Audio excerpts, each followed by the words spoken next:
Mesdames, Messieurs, merci de rester sur Média 2 Africa. Bienvenue si vous nous rejoignez à l'instant. C'est l'heure de la revue des faits marquants commentée par la presse camerounaise cette première semaine du mois d'octobre.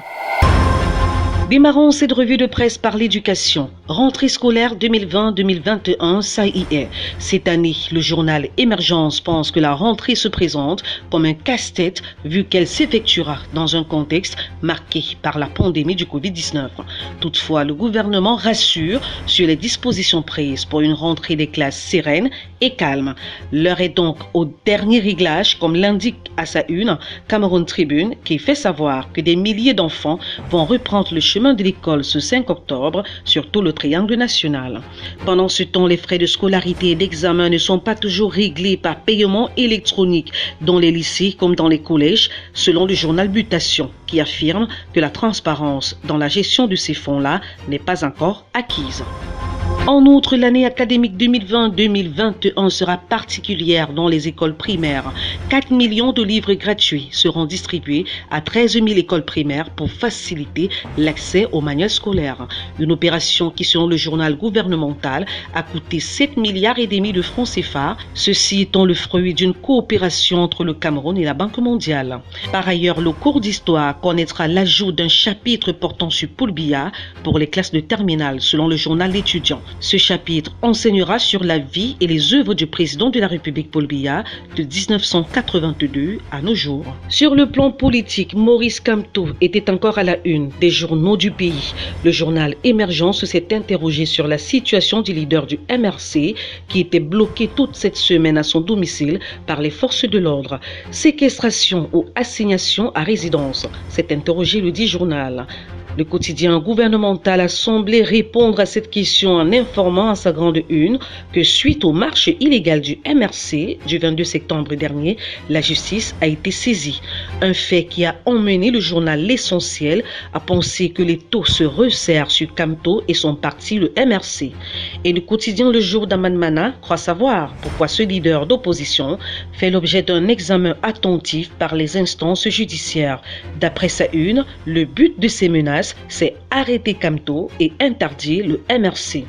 Génération Libre lui aussi s'est questionné sur cette menace de dissolution du MRC après le communiqué du ministre porte-parole du gouvernement le 25 septembre dernier.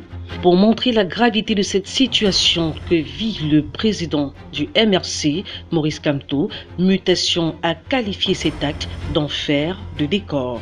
Face à cette assignation à résidence de Kamto, le messager a annoncé que Robert Amsterdam, l'avocat du MRC, promet de graves sanctions contre le régime en place, une sortie qualifiée de vaine agitation par le journal Repère. Toutefois, le journal Le Jour revient sur les arrestations fleuves qui ont eu lieu le 22 septembre dernier lors des marches du MRC pour rappeler que des centaines de manifestants arrêtés sont toujours en détention. En sport, la Gazette du Nord a révélé cette semaine à sa une que 4 chantiers de la CAN sont abandonnés à Fumban. D'après le journal, des travaux qui avaient été lancés lors de la visite de la ministre de l'Habitat et du Développement urbain n'ont duré que le temps de la période du lancement. Et pour ce qui est de la CAN 2022, Olembe, l'éternel saupoudrage, c'est le titre qui a barré la une du journal Le Messager cette semaine, qui a par ailleurs précisé que les assurances données par l'entreprise Magil depuis 1 an au sujet de la livraison dans les délais de cette infrastructure restent une vue de l'esprit. S'agissant du contentieux entre la FECAFOOT et la Ligue de football professionnel du Cameroun, le journal Mutation et le bi-hebdomadaire L'Œil du Sahel pensent que Moël Kombi, le ministre des Sports, est hors jeu. D'après Mutation, la FECAFOOT accuse le ministre des Sports de parti pris et projette de bouder le groupe de travail, tandis que le couperet de la FIFA plane sur le Cameroun. Le journal Essingan à ce sujet a affirmé à sa une cette semaine que le ministre Moël Kombi attise le feu entre les deux instances. D'après ce journal, l'ingérence du ministre des Sports hypothèque la sortie de crise convenue entre les deux au lendemain du verdict du tribunal arbitraire de sport entendé TAS contre la bande de Seydou Mboumbou-Njoya.